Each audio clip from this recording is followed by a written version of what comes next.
সহিহ বুখারীর বর্ণনা ৬০৬০ নম্বর হাদিস। অতিরিক্ত প্রশংসা করা নিষেধ। এই হাদিসের বর্ণনাকারী আবু মুসা রাদিয়াল্লাহু তাআলা আনহু, তিনি বলেন, সামিআন নবী সাল্লাল্লাহু আলাইহি ওয়াসাল্লাম রাজুলান ইউসনি আলা রাজুলিন ইউতরিহি ফিল মিদহা। রাসূলুল্লাহ সাল্লাল্লাহু আলাইহি ওয়াসাল্লাম এক ব্যক্তিকে আরেক ব্যক্তির প্রশংসা করতে শুনলেন। ইউতরিহি ফিল মিদহা, অতিরিক্ত প্রশংসা করে ফেলছে। ফকাল রাসূলুল্লাহ সাল্লাল্লাহু আলাইহি ওয়াসাল্লাম, রাসূলুল্লাহ সাল্লাল্লাহু আলাইহি সাল্লাম তাকে বললেন, আহলাকতুম, তোমরা তো তার বেশি প্রশংসা করে তাকে ধ্বংস করে দিলা। আও কতাতুম যহরার রাজুল, অথবা এটা বললেন তোমরা তার মেরুদণ্ড ভেঙে দিলা। সহিহ বুখারীর ৬০৬১ নম্বর হাদিসের বর্ণনা। আব্দুর রহমান ইবনে আবু বকরাহ আন আব্দুর রহমান ইবনে আবি বকরাত আন আবি, আব্দুর রহমান ইবনে আবি বকরা তার বাবা থেকে বর্ণনা করেন। তার বাবার নাম আবু বকরাহ। সাহাবী আবু বকরা রাদিয়াল্লাহু তাআলা আন, তিনি বর্ণনা করেন, আন্না রাজুলান যুকিরা ইনদান নবী সাল্লাল্লাহু আলাইহি ওয়াসাল্লাম, রাসূলুল্লাহ সাল্লাল্লাহু আলাইহি সাল্লামের দরবারে মজলিসে এক ব্যক্তির ব্যাপারে আলোচনা হলো। আসনা আলাইহি রাজুলুন খারা, এক ব্যক্তি ওই ব্যক্তির খুব বেশি প্রশংসা করে ফেলল নবীজির সামনে, যার আলোচনা হলো। রাসূলুল্লাহ সাল্লাল্লাহু আলাইহি সাল্লাম তাকে বললেন, ওয়াই হাক, মিয়া থামো, কতাতা উনুকা সাহিবিক, তুমি তো তোমার ভাইয়ের গলাটা কেটে ফেললা, থামো, এত প্রশংসা কেন করো, তার গলা কেটে ফেললা তুমি। নবীজি বলেন, ইনকানা আহাদুকুম মাদিহান, তোমাদের কেউ যদি কারো প্রশংসা করতেই হয়, ফাল্যাকুল, সেজন্য এতটুকু বলার মধ্যেই সীমাবদ্ধ থাকে, আহসিবুহু কাযা ওয়া কাযা, আমি তার ব্যাপারে এমন এমন ধারণা রাখি, ব্যাস সর্বোচ্চ এতটুকু বলা থাকে। ইনকানা ইউরা আন্নাহু কাযালিক, বাস্তবিকই যদি ওই ব্যক্তির মধ্যে এটা থাকে, নবীজি বলে বাস অতটুকুই সীমাবদ্ধ রাখা, যে তার ব্যাপারে এতটুকু জানি, বেশি বাড়িয়ে না বলা। মাঝে মাঝে আপনার আল্লামা হাফিজুল হাদিস, গবেষক, লেখক, পরে আমার নাম কিন্তু খুঁজে পাবেন না। আল্লাহ আমাদেরকে হেফাজত করেন, আমিন আমিন। আমি আপনাদের সামনে পবিত্র কোরআনের সূরা হুজুরাতের 12 নম্বর আয়াতে কারিমা তেলাওয়াত করলাম। এই আয়াতে আল্লাহ পাক রব্বুল আলামিন মুমিনদেরকে 3টি নিষেধ করেছেন। 3টি বিষয় যেন আমাদের মধ্যে না থাকে, 3টি বদ অভ্যাস যদি আমাদের থাকে, আমরা যেন এই বদ অভ্যাসগুলো পরিত্যাগ করি, এই বিষয়ে আল্লাহ আমাদেরকে সতর্ক করেছেন। আল্লাহ পাক রব্বুল আলামিন বলেন, ইয়া আইয়ুহাল্লাযীনা আমানু ইজতানিবু কাসীরাম মিনাজ যন, আল্লাহ বলেন, হে ঈমানদারগণ, তোমরা বেশি পরিমাণে অনুমান করা থেকে বেঁচে থাকো। কোনো ব্যক্তির ব্যাপারে, কোনো মানুষের ব্যাপারে, কোনো মুসলমানের ব্যাপারে বেশি পরিমাণে অনুমান করা থেকে বাঁচো। এই কথা বলার পর আল্লাহ বলেন, ইন্না বা'দাজ যন্নি ইসমুন, কিছু কিছু অনুমান গুনাহ, কিছু কিছু ধারণা গুনাহ। আল্লাহ আমাদের সকলকে কোনো মুসলমানের ব্যাপারে অনর্থক ধারণা করা থেকে হেফাজত করেন, আমিন। সহিহ বুখারীর বর্ণনা 5143 নম্বর হাদিস। এই হাদিসের মধ্যে রাসূলুল্লাহ সাল্লাল্লাহু আলাইহি ওয়াসাল্লাম বলেন, ক্বালা রাসূলুল্লাহ সাল্লাল্লাহু আলাইহি ওয়াসাল্লাম, ইয়্যাকুম ওয়াজ-যন্না ফাইন্নাজ-যন্না আকযাবুল হাদিস। রাসূলুল্লাহ সাল্লাল্লাহু আলাইহি ওয়াসাল্লাম বলেন, তোমরা বেশি পরিমাণে অনুমান করা থেকে বাঁচো। বেশি পরিমাণে অনুমান করা আকযাবুল হাদিস, সবচেয়ে বড় মিথ্যা কথা। বেশি পরিমাণে অনুমান করা সবচেয়ে বড় মিথ্যা কথা। লেখতেছেন, ছুটে গেছে তো একটা বুখারীর 5143 এটা লেন নাই। হ্যাঁ, তো এটা দিতে গিয়ে বেচারা লিখতে বসছে, যাক ভালো, এটা ভালো গুণ। তো বেশি পরিমাণ অনুমান করা থেকে বাঁচা, বেশি পরিমাণে অনুমান করা এটা সবচেয়ে বড় মিথ্যা কথা। দেখছেন, মিথ্যা কথা মুখ দিয়ে বলি আমরা, অথচ রসুল বলছে অনুমান করাটা, আন্দাজি কারো ব্যাপারে বেশি অনুমান করাটা এটা সবচেয়ে বড় মিথ্যা। তাহলে এটা তো মুখ দিয়েও বলি নাই, শুধু অনুমান করতেছি, এটাকে রসুল সাল্লাল্লাহু আলাইহি সাল্লাম সবচেয়ে বড় মিথ্যা বললেন। আল্লাহ এই অপরাধ থেকে আমাদেরকে হেফাজত করেন। এরপর আল্লাহ বলেন ওয়ালা তাজাসসু, তোমরা কারো পিছনে সিআইডিগিরি করবা না, কোনো মুসলমানের দোষ অনুসন্ধানে লেগে যাবে না, কোনো মুসলমানের দোষ অনুসন্ধানে তোমরা লেগে যাবে না। নিজেদের এত দোষ থাকতে আমরা অন্যের পিছনে লেগে যাই, কে কোথায় ঘুরে কোন বাজারে যাই এটা খুঁজি, নিজের যে কত হাজার দোষ আছে এটা কারো কোনো খবর নাই।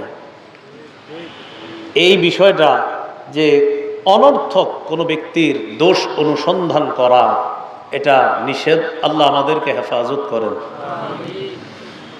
তৃতীয় নিষেধাজ্ঞা, যেটা সবচেয়ে গুরুত্বপূর্ণ এই আয়াতের মধ্যে আলোচনা, ওয়ালা ইয়াগতাব বা'দুকুম বা'দা, তোমাদের একজন যেন অন্য কারো গীবত না করে, তোমাদের একে অপরের যেন গীবত না করে, পরনিন্দা না করে। আইয়ুহিব্বু আহাদুকুম আইয়াকুলা লাহমা আখিহি মাইতা, তোমাদের কেউ কি এটা পছন্দ করবে যে সে তার মৃত ভাইয়ের গোশত ভক্ষণ করবে, তার মরা ভাইয়ের গোশত খাবে? এটা কি আপনারা কেউ পছন্দ করবেন? আল্লাহ বলেন ফাকারিহতুমু, বস্তুত তোমরা মৃত ভাইয়ের গোশত খাওয়া এটা অপছন্দ করো, এটা কেউ পছন্দ করো না। তো যেহেতু মৃত ভাইয়ের গোশত খানাটা এটা তোমরা অপছন্দ করো, সেহেতু তোমরা গীবত করা থেকে বাঁচো, কারণ গীবত করা মানে মৃত ভাইয়ের গোশত খাওয়া। আল্লাহ হেফাজত করেন। শেষে আল্লাহ ফিনিশিং দিচ্ছেন আয়াতটা এইভাবে, ওয়াত্তাকুল্লাহ, তোমরা আল্লাহকে ভয় করো। এই আলোচনায় পরে আসছি আমরা। তো 3 নাম্বার নিষেধাজ্ঞায় বললেন আল্লাহ তোমরা গীবত করবা না। গুরুত্বপূর্ণ আলোচনায় ঢুকবো আমরা এখন, খুব মনোযোগ সহকারে শুনব।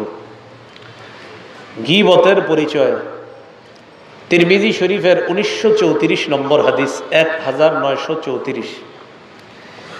এই হাদিসের বর্ণনাকারী আবু হুরায়রা রাদিয়াল্লাহু তাআলা আনহু, عن أبي هريرة رضي الله تعالى عنه قال قيل يا رسول الله ما الغيبة فقال رسول الله صلى الله عليه وسلم ذكرك أخاك بما يكره। আবু হুরায়রা রাদিয়াল্লাহু তাআলা আনহুর বর্ণনা, রাসূলুল্লাহ সাল্লাল্লাহু আলাইহি ওয়াসাল্লামকে জিজ্ঞাসা করা হলো, ওগো আল্লাহর নবী, আপনার কাছে জানতে চাই গীবত কি, গীবত কাকে বলে, পরনিন্দা কাকে বলে?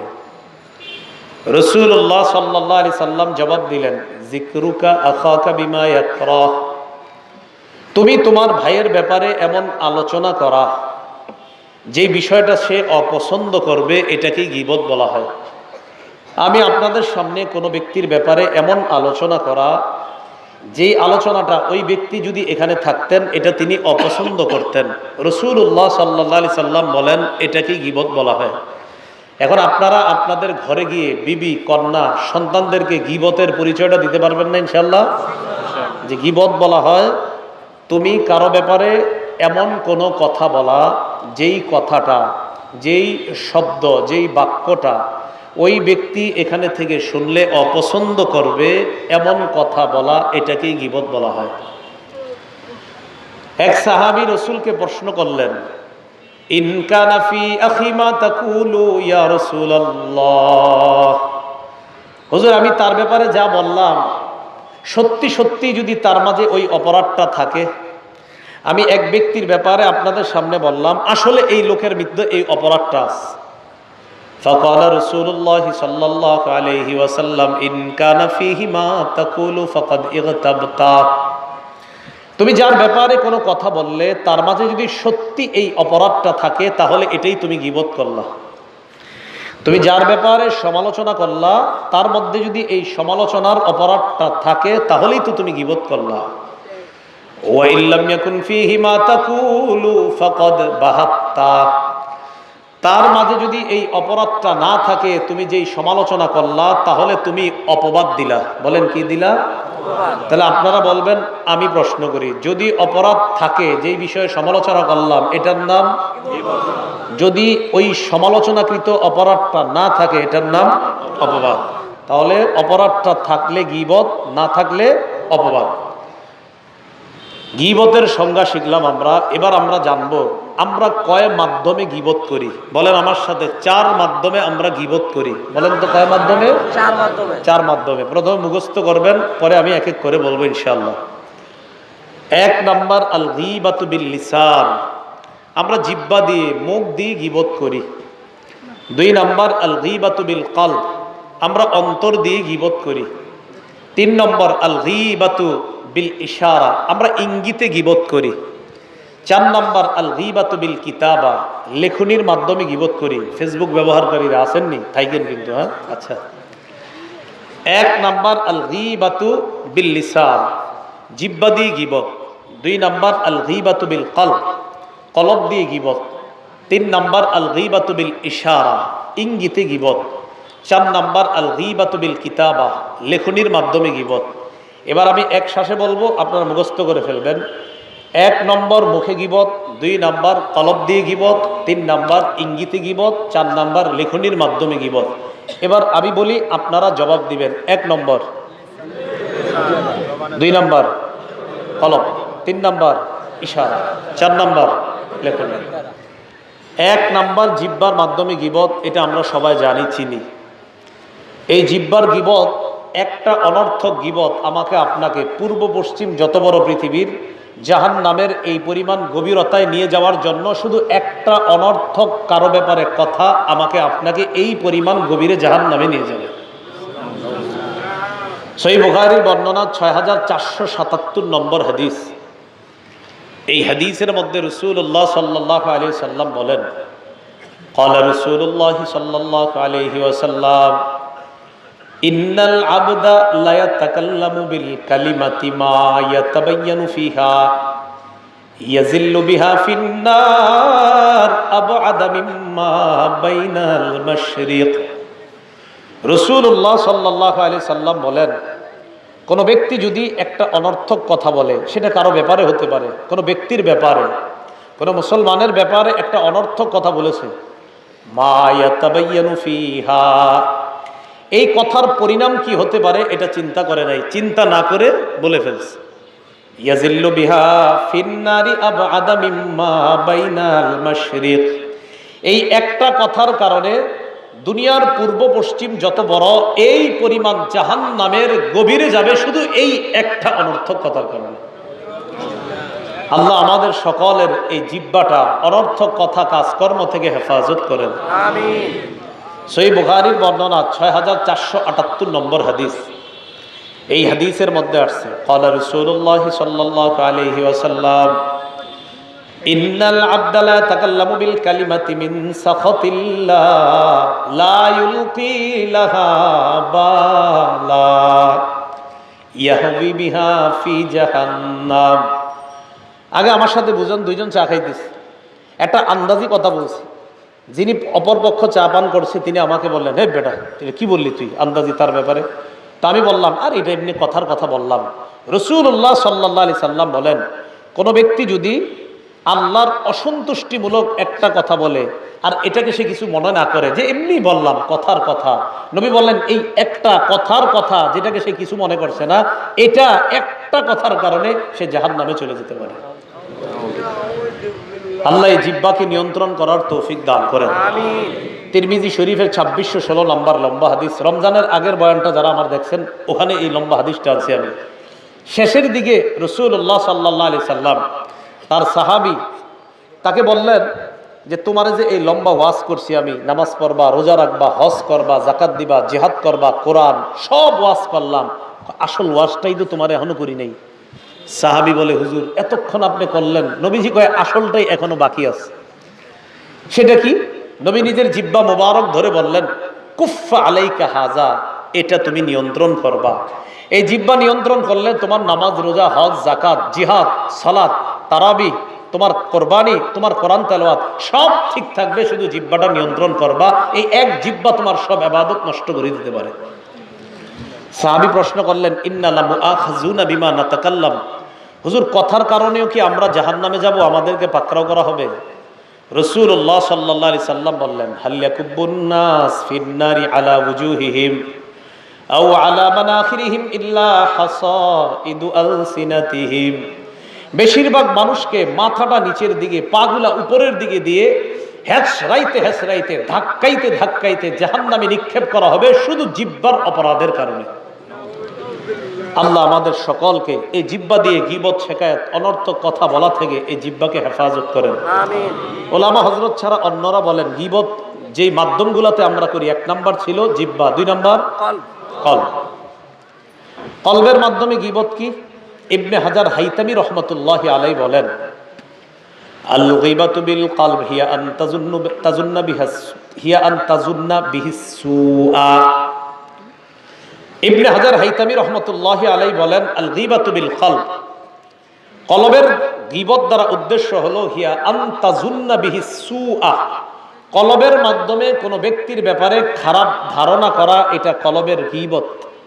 সূরা হুজুরাতের 12 নম্বর আয়াতে আল্লাহ এটা নিষেধ করেছেন, হে ঈমানদারগণ, ইজতানিবু, বেঁচে থাকো, কাসীরাম মিনাজ যন্নি, বেশি অনুমান করা থেকে তোমরা বাঁচো। আর বুখারীর 5143 নম্বর হাদিসে রাসূল বলছেন, অনুমান বেশি করা থেকে বাঁচো, বেশি অনুমান সবচেয়ে বড় মিথ্যা কথা। তো ইবনে হাজার হাইতামি বলেন, কলবের গীবত হলো কোনো মুসলমানের ব্যাপারে এই কলবের মাধ্যমে অনর্থক কোনো বিষয় কল্পনা করা, চিন্তায় আনা, এটা কলবের গীবত।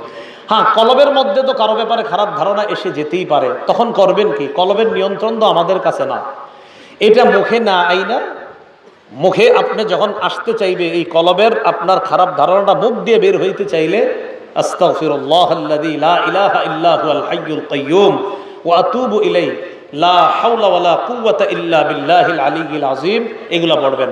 অথবা আস্তাগফিরুল্লাহ, আস্তাগফিরুল্লাহ, আস্তাগফিরুল্লাহ।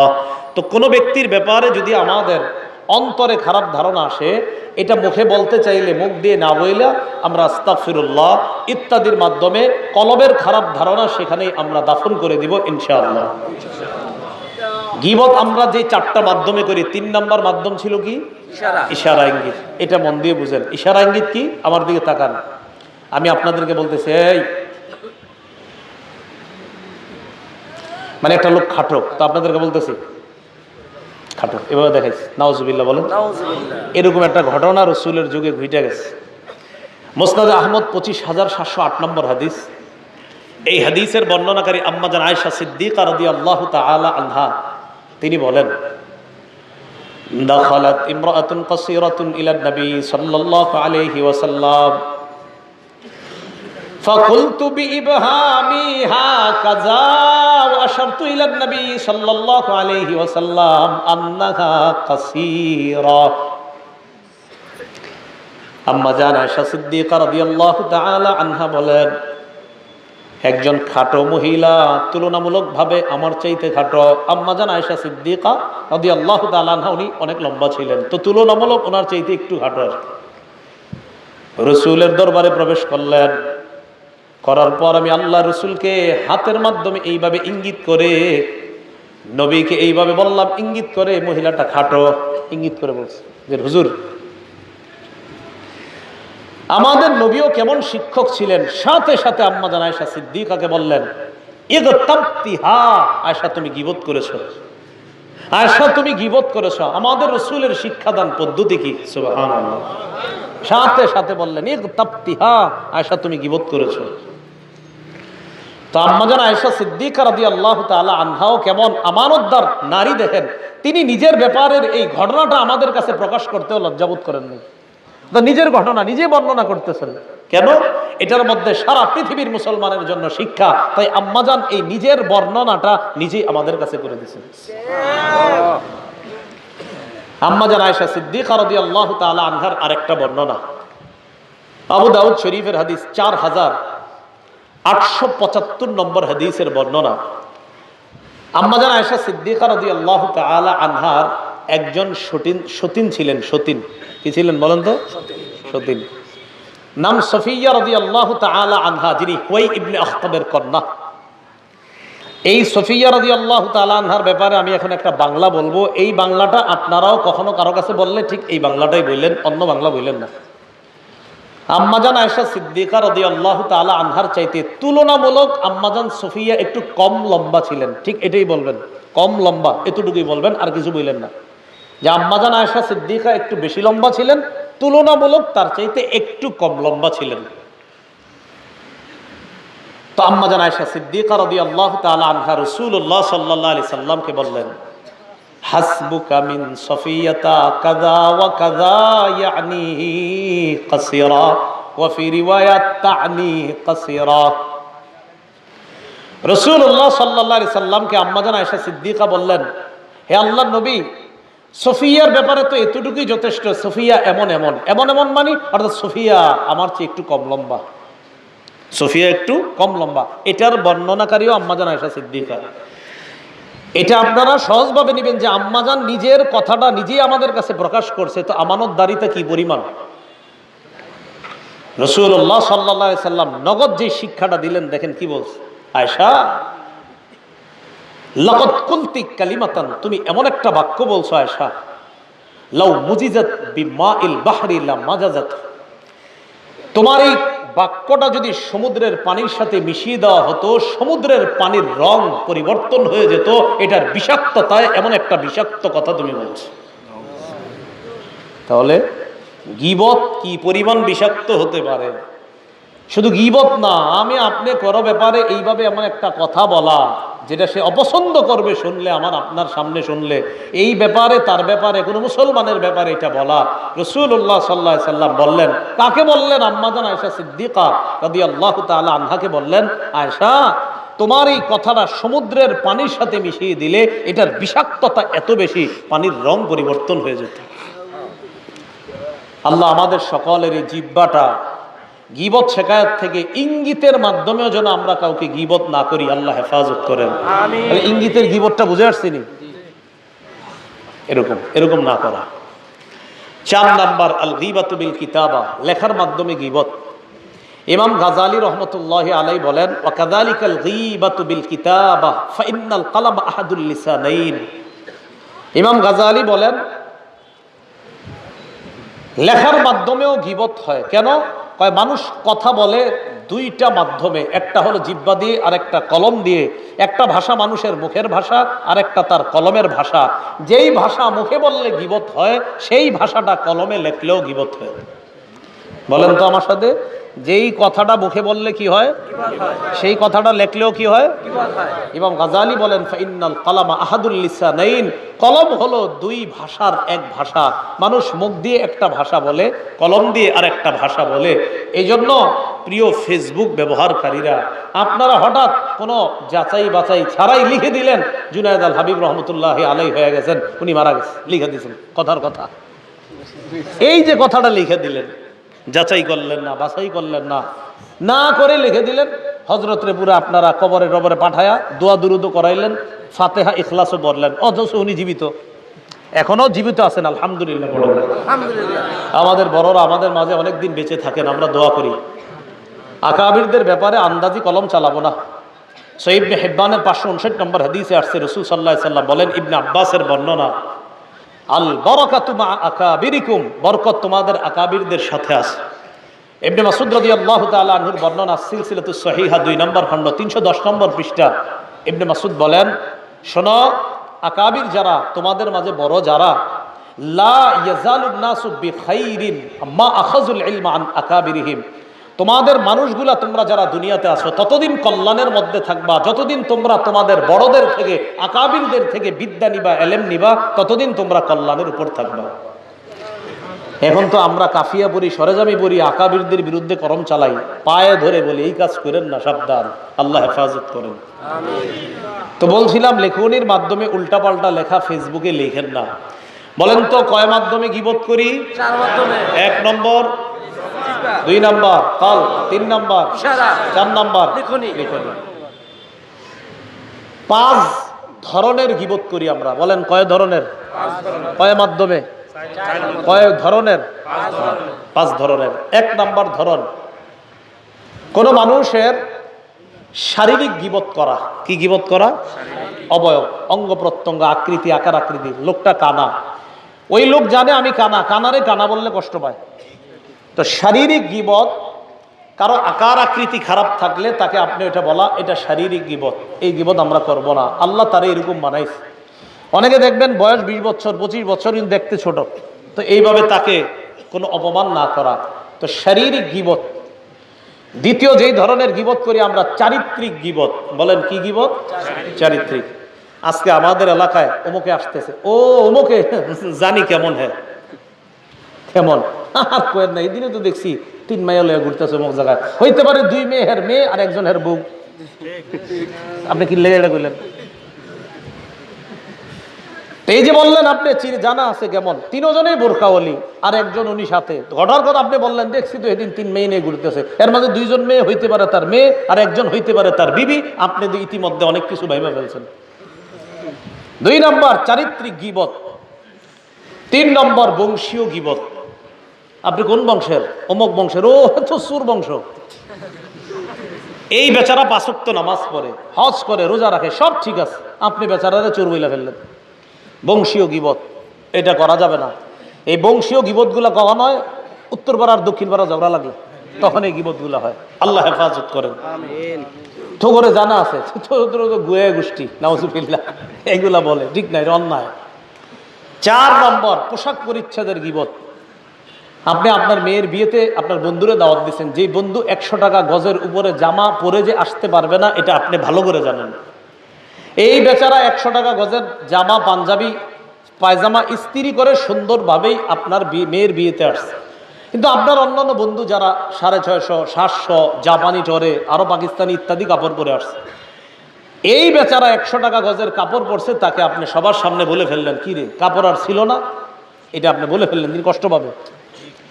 অথবা অন্য কারোর সাথে আপনি ইঙ্গিতে বলতেছেন দেখ কি পরে আসছে, এটা এই সোসাইটির সাথে সে যায়, এইভাবে আপনি তো আপনার যে এখানে যায় না, আপনি জানতেন না যে যায় না, হেরে বুঝিয়া শুনে কেন দাওয়াত দিচ্ছেন? এ হলো 4 নাম্বার পোশাক পরিচ্ছদের গীবত। 5 নাম্বার পরোক্ষ গীবত। বলেন কি গীবত? পরোক্ষ গীবত কারে কয়? সুন্দর করে বুঝবেন। আমিও আপনাদেরকে কিছু একটা কমু, আপনারাও কইবেন, কিন্তু কেউ কারো নাম উল্লেখ করবো না, আপনারা মাথায় আনবেন ও বুঝছি, আর আমিও কমু ও বুঝছি। পরোক্ষ মনে করেন আপনারা আমার সামনে বসা, উনি আমার সামনে বসা, এখন উনি একটা কথা বলছে, বলার পর আমি বললাম আচ্ছা আচ্ছা আচ্ছা বুঝছি বুঝছি, আর কম লাগবো না। তো ওনার মাথায় এক ব্যক্তির একটা কাল্পনিক চিত্র এসে গেছে, আমার মাথায় এক ব্যক্তির একটা চরিত্র এসে গেছে, আপনাদের মাথায়ও এসে গেছে, বুঝছি এটা অমুকে। এই সবাই গীবতের গুনাহ, পরোক্ষ গীবত। এটা সবার মাথায় এসে, কিন্তু কেউ কারো নাম বলি নাই। ও আচ্ছা বুঝছি বুঝছি, এটা পরোক্ষ গীবত। এই 5 ধরনের গীবত মনে রাখবেন। 1 নাম্বার শারীরিক গীবত, 2 নাম্বার চারিত্রিক গীবত, 3 নাম্বার বংশীয় গীবত, 4 নাম্বার পোশাক পরিচ্ছদের গীবত, 5 নাম্বার পরোক্ষ গীবত, যে গীবতটা আমাদের অনেক সুন্দর সুন্দর মজলিসগুলোর মধ্যে হয়। আল্লাহ হেফাজত করেন। এজন্য অনেকে কষ্ট নেবেন না, আমি সাধারণত মজলিসে বসার চেষ্টা করি না, মজলিসে এড়ায়া চলি। আমি সাধারণত এই মজলিসে বসি, কিছু বলি, গাড়ি থেকে নামি, উঠা বইলে আবার গাড়িতে উঠা চলে যাই, কিন্তু কষ্ট নিয়েন না। এটা আসলে আমি যেই কোনো কারণে হোক মজলিস এড়ায়া চলার চেষ্টা করি। কেন? আমার নিজের মধ্যেই দুর্বলতা যে আমার দ্বারাই গীবত হবে, এই জন্য আমি বসি না আসলে। এই 5 ধরনের গীবত আমরা বলি। কয় মাধ্যমে বলি? 4 মাধ্যমে 5 ধরনের গীবত। এবার আমরা আলোচনা শুনবো গীবতের ভয়াবহতা। গীবত জিনার চেয়েও ভয়ঙ্কর। নাউজুবিল্লাহ পড়েন। বাইহাকির বর্ণনা, আল গীবাতু আশাদ্দু মিনাজ জিনা। রাসূলুল্লাহ সাল্লাল্লাহু আলাইহি সাল্লাম বলেন গীবত জিনার চেয়েও ভয়ঙ্কর। এই ভয়ঙ্কর অপরাধ থেকে আল্লাহ আমাদেরকে হেফাজত করেন। আবু দাউদ শরীফের একটা বর্ণনা, 4876 নম্বর হাদিস। এই হাদিসের মধ্যে আসছে রাসূলুল্লাহ সাল্লাল্লাহু আলাইহি সাল্লাম বলেন ইন্না মিন আরবার রিবা, সবচেয়ে বড় সুদ। সুদ চিনেননি আপনারা? আরে সুদ খাওয়া চিনেননি? রাসূল বলেন সবচেয়ে বড় সুদ হলো আল ইস্তিতালাতা আলা ইরজিল মুসলিম, কোন মুসলমানের সম্মান হানি করা, গীবত শেকায়াতের মাধ্যমে তার অপমান করা, তাকে তুচ্ছ তাচ্ছিল্য করা, এটা সবচেয়ে বড় সুদ। সবচেয়ে বড় সুদ। সুদ, হ্যাঁ সুদ। এটা রাসূল সুদের অপরাধের সাথে তুলনা করছে। আর সিলসিলাতু সহিহা নাসিরউদ্দিন আলবানী যেটা আনছেন 1871 নম্বর হাদিস, ওনার নাম শুনছেন নি আপনারা?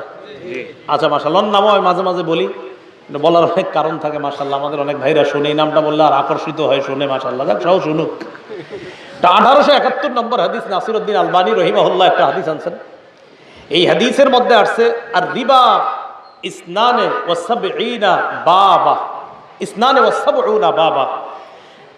রাসূলুল্লাহ সাল্লাল্লাহু আলাইহি সাল্লাম বলেন সুদের 72টা শাখা। আদনাহা ইতিয়ানুর রাজুলি উম্মাহ, সবচাইতে নিম্ন শাখা হলো কোন ব্যক্তি তার মায়ের সাথে অবৈধ সম্পর্কে জড়িয়ে পড়া। ওয়া আরবার রিবা ইস্তিতালাতুর রাজুলি ফি ইরজিল মুসলিমি বিগাইরি হক, সবচাইতে বড় শাখা, সবচাইতে বড় অপরাধ, সুদের সবচাইতে বড় শাখা কোন মুসলমানের অন্যায় ভাবে সম্মান হানি করা। বলেন সুদের সবচাইতে নিম্ন শাখা কি? আপন মায়ের সাথে ব্যভিচার করা। মানে সুদের যে অপরাধগুলো হতে পারে এর মধ্যে সবচেয়ে নিম্ন অপরাধ এটার সাথে তুলনা করছে। আর সবচেয়ে বড় অপরাধ কোন মুসলমানের সম্মান হানি করা। তো রাসূল বলেন ক্ষেত্র বিশেষ সুদ খাওয়া যতটা অপরাধ, এর চেয়ে বড় অপরাধ কোন মুসলমানের সম্মান হানি করা। আল্লাহ আমাদেরকে হেফাজত করেন। এটা হলো সুদের ভয়াবহতা, সুদের ক্ষতি। এখন আমরা জানবো, বলেন সুদের ক্ষতি। সুদের 3টা ক্ষতি জানবো। 1 নাম্বার দুনিয়াবি ক্ষতি, 2 নাম্বার আখেরাতি ক্ষতি, 3 নাম্বার উভয় ক্ষতি। মানে উভয় ক্ষতি মানে যেই ক্ষতিটাতে দুনিয়া আখেরাত সম্পর্কিত। 1 নাম্বার দুনিয়াবি ক্ষতি, যেই ব্যক্তি আরেকজনের গীবত করবেন বা তার সম্মানহানি করবেন, নিশ্চিত লেখা রাখেন মরণের আগে আপনার ঘরে হলেও আল্লাহ আপনারে অপমানিত করে ছাড়বেন। আবার বলছি আমি, কোন ব্যক্তির যদি গীবত করে থাকেন আপনি, এরপরে যদি তার থেকে মাপ না চান আর তওবা না করেন, তো নিশ্চিত থাকেন মরণের আগে আপনার ঘরে হলেও আল্লাহ আপনারে অপমানিত করে ছাড়বেন। দলিল আবু দাউদ শরীফের বর্ণনা 4880 নাম্বার হাদিস, 4880, 4880। এই হাদিসের বর্ণনাকারী সাহাবা আবু বারজাহ রাদিয়াল্লাহু তাআলা আন, তিনি বলেন قال رسول الله صلى الله عليه وسلم يا معشر من آمن بلسانه ولم يدخل الإيمان قلبا, হে ওই সমস্ত মানুষ যারা ঈমান আনছো শুধু মুখ দিয়া, ঈমান যাদের এখনো কলবে ঢুকে নাই। লা তাগতাবুল মুসলিমিন ওয়ালা তাত্তাবিউ আওরাতিহিম, নবী বলেন তোমরা মুসলমানদের গীবত করো না। ওয়ালা তাত্তাবিউ আওরাতিহিম, তাদের দোষ অনুসন্ধান করবা না। ফাইন্নাহু মাইয়াত্তাবি আওরাতিহিম, কোন ব্যক্তি যদি মুসলমানের দোষ অনুসন্ধান করে, গীবত করে, দোষ চর্চা করে, পরনিন্দা করে, রাসূলুল্লাহ সাল্লাল্লাহু আলাইহি সাল্লাম বলেন ইয়াত্তাবিউল্লাহু আওরাতা, আল্লাহ তার দোষ তালাশ করে। একটু ভাবেন তো, আমি আপনারটা তালাশ করতেছি আর আল্লাহ আমারটা খুঁজে, তাহলে বিষয়টা কেমন? আমি আপনারটা আর আল্লাহ আমারটা খুঁজে, তাহলে আমারটা পাওয়া কি কষ্ট হবে না সহজ একদম? কারণ আমারটা খুঁজতেছে আল্লাহ আর আপনারটা খুঁজতেছি আমি, পাইতেও পারি নাও পাইতে পারি, কিন্তু আল্লাহ যদি আমারটা খুঁজে ছাড় নাই। তো রাসূলুল্লাহ সাল্লাল্লাহু আলাইহি সাল্লাম বলেন ফাইন্নাহু মাইয়াত্তাবিইল্লাহু আওরা, রাসূল বলেন আল্লাহ যদি কারো দোষ খুঁজেই ফেলে, ইয়াফযাহু ফি বাইতিহি, আল্লাহ তারে ঘরে হলেও অপমান করে ছাড়বে। মানে তার কথা হলো আমি বাইরে মুনা, কেউ অপমান করবে না। রাসূল কয় না, তোমার ঘরে আল্লাহ তোমার অপমান করবে। এটা হলো দুনিয়াবি ক্ষতি। আখেরাতের ক্ষতি কোনটা? আবু দাউদ শরীফের 4872 নম্বর হাদিসের 878 নম্বর হাদিস, ভুল কইছি, 4878 নম্বর হাদিসের বর্ণনা। এই হাদিসের মধ্যে আসছে আনাস ইবনু মালিক রাদিয়াল্লাহু তাআলা আনহুর বর্ণনা। তিনি বলেন ক্বালা রাসূলুল্লাহ সাল্লাল্লাহু আলাইহি ওয়াসাল্লাম লাম্মা উরিজা বি মাররতু বিকাউমিন লাহুম আসফারুম মিন নুহাস ইয়াখমিশুনা ওয়ুজুহাহুম ওয়া সুদুরহুম। রাসূলুল্লাহ সাল্লাল্লাহু আলাইহি সাল্লাম বলেন আমি মেরাজে রওনা করলাম, মাররতু বিকাউমিন, এক সম্প্রদায়ের পাশ দিয়ে অতিক্রম করলাম, লাহুম আসফারুম মিন নুহাস, তাকায় দেখলাম তাদের নখগুলা তামার নখ। নখ কিসের? তামা। তামার, নখগুলা তামার। ইয়াখমিশুনা উজুহাহুম ওয়া সুদুরহুম, এই তামার নখ দিয়া মুখগুলা চুলকাইতেছে, খামচাইতেছে, আর বুক খামচাইতেছে। আরে মাইক, আচ্ছা ঠিক আছে। তো আপনার হাত দিয়ে এই নখ দিয়ে, তামার নখ দিয়ে মুখ চুলকাইতেছে, চুলকায় না, মুখ খামচাইতেছে, যেটা আমরা খামচি বলি, আপনার রক্তাক্ত হবে যেটা, আর হলো বুক খামচাইতেছে। আমি জিবরিলকে প্রশ্ন করলাম, মান হাউলা ইয়া জিবরিল, জিবরিল এরা কারা? জিবরিল জবাব দিলেন, হাউলা ইল্লাযিনা কুলুনা লুহুমান নাস ওয়া ইয়াকুনা ফি আরাদিহিম। ইয়া রাসূলুল্লাহ, এরা তারা যারা দুনিয়াতে মানুষের গোশত খাইতো। দুনিয়াতে মানুষের গোশত খাইতো। আপনি কারো গোশত খাইছেন? ওই গীবত করাই গোশত খাওয়া। আল্লাযিনা ইয়াকুলুনা লুহুমান নাস, দুনিয়াতে যারা মানুষের কি খাইতো? গোশত। তো আপনারা কেউ কি মানুষের গোশত খান কখনো? কিন্তু গীবত করা মানে মানুষের গোশত খাওয়া। ওয়া ইয়াকুনা ফি আরাদিহিম, এমন যারা মানুষের সম্মানে আঘাত করত, এরা তারা কিয়ামত পর্যন্ত তারা তামার নখ দিয়া এইভাবে চেহারা আর বুক খামচাইতে থাকবে। আর জাহান্নামের যাওয়ার আগে ফয়সালা তো কিয়ামতের মাঠে আরেকটা বাকি আছে। আল্লাহ হেফাজত করেন। 3 নাম্বার গীবতের শাস্তি, যেটা দুনিয়া আখেরাত মিলে। যেমন আমার দিকে তাকান, ভাত খাইতেছি, এক লোকমা মুখে দিতে দিতে বলতেছি উত্তরপাড়ার মুখে, আরে ভালো করে জানা আছে হ্যাঁ কেমন, লোকমাটা মুখে নিতেছি। মন দিয়ে শোনেন, আবু দাউদ 4881 নম্বর হাদিস। রাসূলুল্লাহ সাল্লাল্লাহু আলাইহি সাল্লাম বলেন, মান আকালা বিরাজুলিন মুসলিমিন আকলাতান, কোন ব্যক্তি যদি কোন মুসলমানের দোষ বলতে বলতে এক লোকমা মুখে নিচ্ছে, মানে লোকমাটা মুখেও নিতেছে, দোষও বলতেছে, কে ওমুকে, আরে জানা আছে, এটা কইতে কইতে এক লোকমা মুখে নিচ্ছে।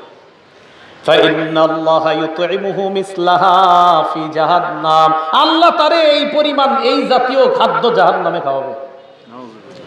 ওই যে নীতি নীতি খাইছেন, একটু কথার কথা, আপনি এক লোকমা আগুন কি খাওয়া সম্ভব হবে?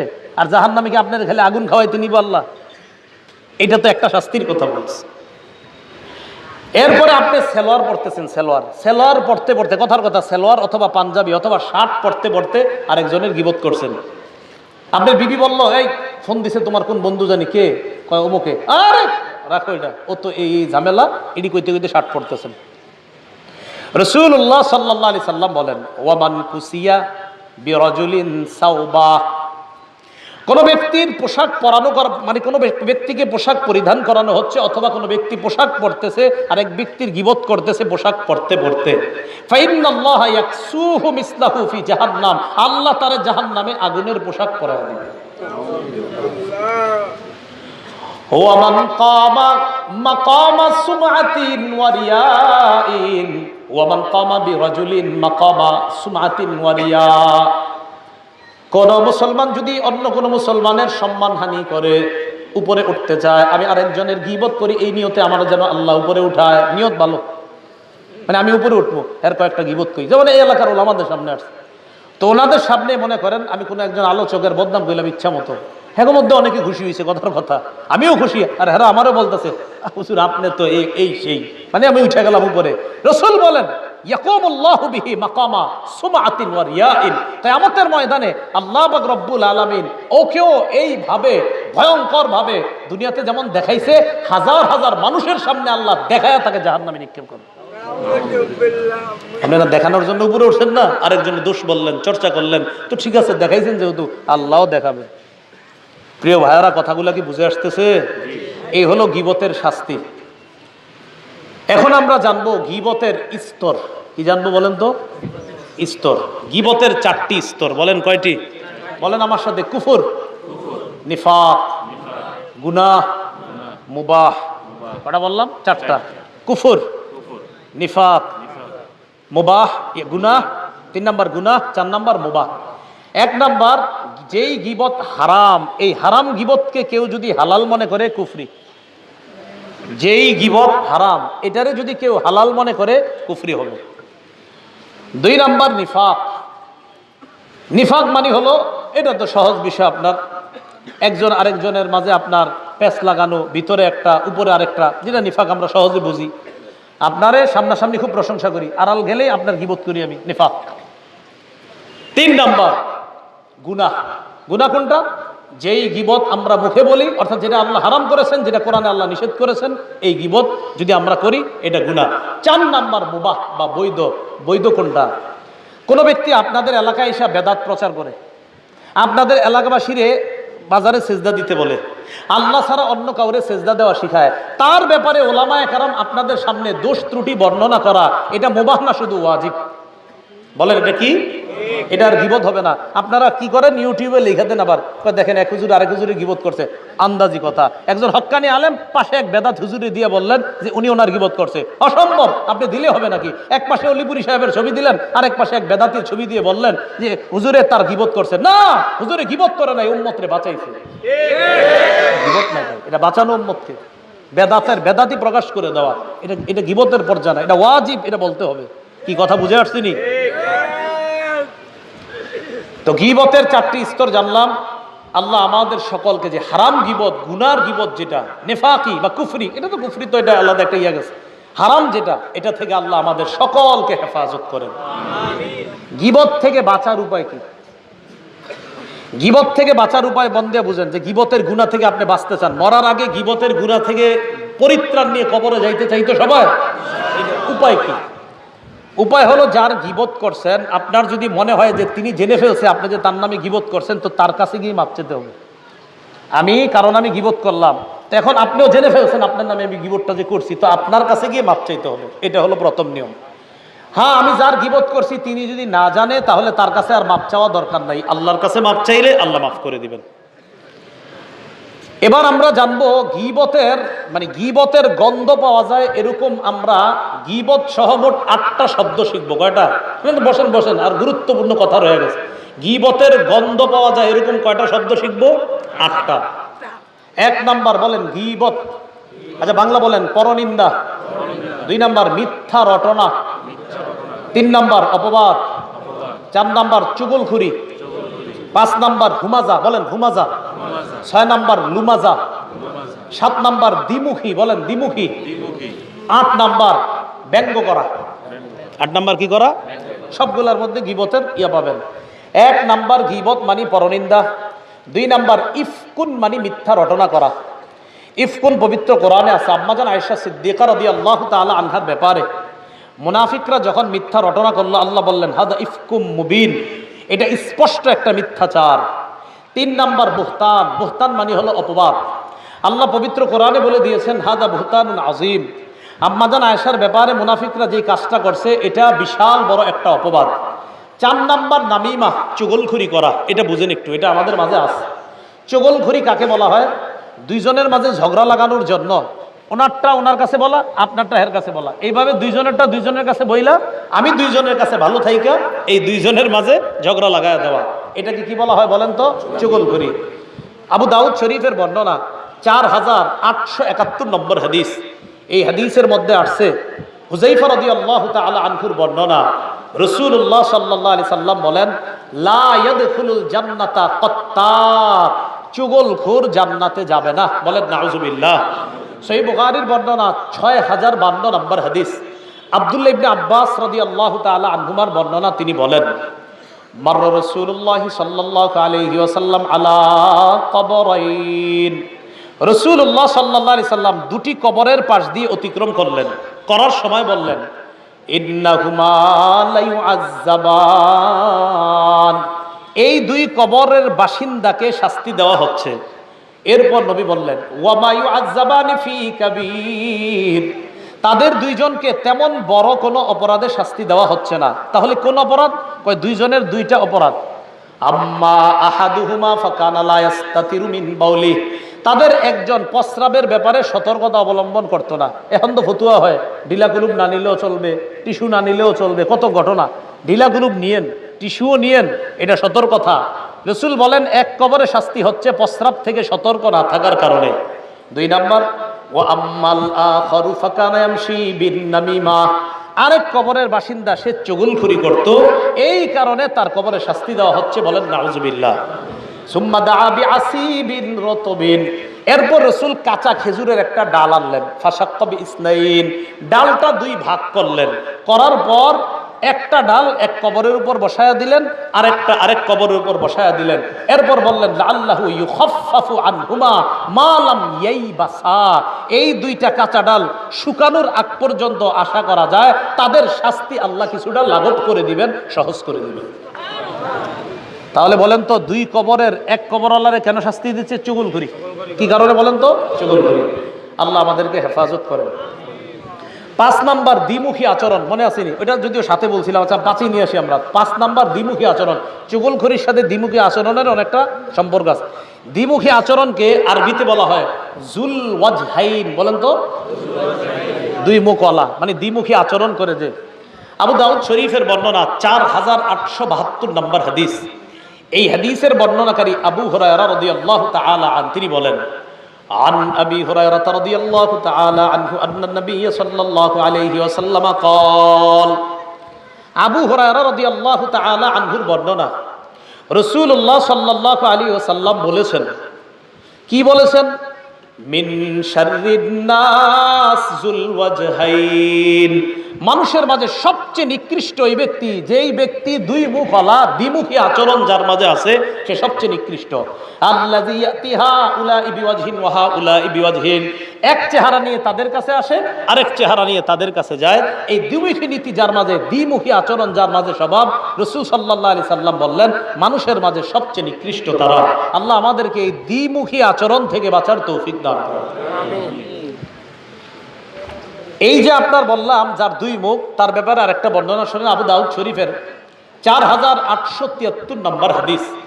এই হাদিসের মধ্যে আসছে রাসূলুল্লাহ সাল্লাল্লাহু আলাইহি সাল্লামের সাহাবী আম্মার রাদিয়াল্লাহু তাআলা আনহুর বর্ণনা, তিনি বলেন আন আম্মারিন রাদিয়াল্লাহু তাআলা আনহু قال قال رسول الله صلى الله عليه وسلم من كان له وجهان في الدنيا কানা লাহু ইয়াউমাল কিয়ামাতি লিসানানি মিন নার। রাসূলুল্লাহ সাল্লাল্লাহু আলাইহি সাল্লাম বলেন, দুনিয়াতে যার দুইটা মুখ, যে দ্বিমুখী নীতিতে দুনিয়াতে চলে, মানে খালি উল্টা পাল্টা। এই দ্বিমুখী মানে এই যাদের কাছে যায় এখানেও খারাপ কিছু করে, আরেক দলের কাছে যায় এখানেও খারাপ কিছু করে। এই দ্বিমুখ নিয়ে, যে দুইটা মুখ নিয়ে চলে, কিয়ামতের ময়দানে তার দুইটা জাহান্নামের আগুনের চেহারা হবে। আনার লিসানান, তার দুইটা আগুনের জিহ্বা হবে। জিহ্বা, চেহারা না। কিয়ামতের ময়দানে ওই যে জিহ্বা দিয়ে দ্বিমুখী আচরণ করত, কিয়ামতের ময়দানে আগুনের দুটি জিহ্বা হবে তার। বলেন নাউজুবিল্লাহ। এবার একটু ভাবেন, এই স্বভাব যাদের মাঝে, যে আমি এই দলের কাছে গিয়েও উল্টা পাল্টা বলি, ওই দলের কাছে উল্টা পাল্টা, তো নিজেরা ভাবেন যে কিয়ামতের মাঠে আমার যদি আগুনের দুইটা জিহ্বা থাকে কিরম দেখা যাবে? এগুলো 5 নাম্বার। 6 নাম্বার হুমাজা, 7 নাম্বার লুমাজা। হুমাজা কাকে বলে? আল্লাযী ইয়াগতাব, যে ব্যক্তি গীবত করে, ওয়াতানু ফি ওয়াজহির রাজুল, মুখের উপরে দোষ ত্রুটি বইলা অপমান করে দেয়, মুখের উপরে দোষ ত্রুটি বইলা অপমান করে দেয়, এটাকে বলে হুমাজা। লুমাজা কাকে বলে? আল্লাযী ইয়াগতাব, যে ব্যক্তি মানুষের গীবত করে, মিন খালফিহি ইযা গাবা, কোনো ব্যক্তি অনুপস্থিত থাকলে যখন গীবত করে তাকে বলে লুমাজা। আজকে থেকে হুমাজা লুমাজা শিখেন। হুমাজা সামনাসামনি অপমান করলে, লুমাজা পিছনে অপমান করলে। বলেন তো, সামনাসামনি অপমান করলে কি বলা হয়? পিছনে অপমান করলে কি বলা হয়? লুমাজা। এই হলো এই লুল্লি কুল্লি হুমাজাতিল লুমাজা। হা হা। আল্লাযী ইয়াগতাবু, হুমাজা মানে আল্লাযী ইয়াগতাবু, যে গীবত করে, তাআনু ফি ওয়াজহির রাজুল, মুখের উপরে বলে দেয়, সমালোচনা করে, দোষ ত্রুটি করে। আর লুমাজা হলো আল্লাযী ইয়াগতাবু মিন খালফিহি ইযা গাবা, অনুপস্থিত থাকলে কোনো ব্যক্তির গীবত করা, এটা লুমাজা। 8 নাম্বার জানি কি? ব্যঙ্গ করা। শাতমুন, শাতমুন মানে ব্যঙ্গ করা। বলেন শাতমুন। এই শাতমুন মানে ব্যঙ্গ করা। যেমন আমাদের নবীজিকে যদি সাল্লাল্লাহু আলাইহি সাল্লামকে যদি কেউ ব্যঙ্গ করে, তাকে শাতিমে রাসূল বলা হয়। বলেন কি বলা হয়? শাতিমে রাসূল, মানে রাসূলুল্লাহ সাল্লাল্লাহু আলাইহি সাল্লামের ব্যঙ্গকারী। তাহলে আমরা ব্যঙ্গ করব না, সামনে অপমান করব না, পিছনে অপমান করব না, দিল দিয়ে কারো দোষ তালাশ করব না, মুখ দিয়ে কারো দোষ বলবো না, ইশারা ইঙ্গিতে দোষ বলবো না, লেখার মাধ্যমে আমরা দোষ বলবো না, পরোক্ষভাবে কারো গীবত করব না, চারিত্রিক গীবত করব না, বংশীয় গীবত করব না, পোশাক পরিচ্ছদের গীবত করব না। জাহান্নামের ভয়াবহতা মাথায় রেখে গীবত থেকে আমরা বেঁচে থাকবো ইনশাআল্লাহ। সবাই রাজি আছি তো ইনশাআল্লাহ? ওলামা ছাড়া অন্য একজন, যেই কোনো একজন আপনি বলবেন গীবতের মাধ্যম কয়টা? হঠাৎ একজন বলেন, একজন, গীবতের মাধ্যম কয়টা? দেখি কয়টা বলেন তো, বলেন বলেন। দাঁড়ানো লাগবে না, এমনি বলেন। 4টা কি কি? পাশের জন সহযোগিতা করেন, সমস্যা নাই। চারটা কি? 1 নাম্বার দাঁড়ান লাগবে না, হ্যাঁ জি 1 নাম্বার, 2 নাম্বার, 3 নাম্বার ইশারা, 4 নাম্বার কয় ধরনের গীবত করি আমরা? 1 নম্বর শারীরিক, 2 নাম্বার চারিত্রিক, 3 নাম্বার বংশীয়, 4 নাম্বার পোশাক পরিচ্ছদ, 5 নাম্বার পরোক্ষ গীবত। 5 নাম্বার কি গীবত? পরোক্ষ গীবত। জাতীয় মোট কয়টা শব্দ শিখছি? যদি ওটা পারতেন না কইতে আমি কইয়া দিই। পরনিন্দা, 2 নাম্বার মিথ্যা রটনা করা, 3 নাম্বার অপবাদ দেওয়া, 4 নাম্বার চুগলখড়ি করা, 5 নাম্বার দ্বিমুখী নীতি অবলম্বন করা, 6 নাম্বার হুমাজা, সামনে অপমান করা, 7 নাম্বার লুমাজা, পিছনে অপমান করা, 8 নাম্বার কাউকে ব্যঙ্গ করা। অপবাদ থেকে বাঁচবেন কিভাবে? অপবাদ কারো ব্যাপারে আপনি দিচ্ছেন, অপবাদ দিচ্ছেন, এখন আপনি মরার আগে এটা থেকে মুক্তি পাইতে চান। অপবাদ থেকে বাঁচার 3 উপায়। বলেন কয় উপায়? 1 নাম্বার, যার ব্যাপারে মিথ্যা অপবাদ দিচ্ছেন তার কাছে গিয়ে বলবেন আমি মিথ্যা কথা কইছি, আমারে মাফ করে দেন। 1। 2 নাম্বার, তাকে আপনি বলবেন ভাই আপনি অবশ্যই কিন্তু আমাকে মাফ করে দিবেন। 3 নাম্বার, আল্লাহর কাছে ক্ষমা চাইবেন। 1 নাম্বার, যার বিরুদ্ধে অপবাদ দিচ্ছেন তাকে গিয়ে বলবেন আমি মিথ্যাবাদী। 2 নাম্বার বলবেন আমাকে ক্ষমা করে দেন। 3 নাম্বার, আল্লাহর কাছে ক্ষমা চাইবেন। যার ব্যাপারে অপবাদ দিয়েছেন তাকে বলবেন আমি মিথ্যা কথা বলছি আপনার ব্যাপারে। 2 নাম্বার, আমাকে ক্ষমা করে দেন। 3 নাম্বার, আল্লাহর কাছে ক্ষমা চাইবেন। এই জন্য এই অপবাদ যার বিরুদ্ধে যেই দিয়েছেন, কিয়ামতের ময়দানে যদি আটকাইতে না চান, দুনিয়া থেকে পরিত্রাণ নিয়ে আখিরাতে যাওয়ার চেষ্টা করেন। আল্লাহ পাক রব্বুল আলামিন খুলনার ওলামা হযরত যারা আপনাদের সাথে এখানে আমার সাক্ষাৎ হলো, বাস হয়ে গেল মঞ্চের সামনে, এবং সর্বস্তরের সবার সাথে যেই সাক্ষাৎ, আল্লাহ যেন আপনাদের সাথে অবশ্যই জান্নাতে আবার দেখা করা দেয়। সুবহানাল্লাহি ওয়া বিহামদিহি সুবহানাকাল্লাহুম্মা ওয়া বিহামদিকা আশহাদু আল্লা ইলাহা ইল্লা আনতা আস্তাগফিরুকা ওয়া আতুবু ইলাইক। যে কথা হীরার চেয়ে দামি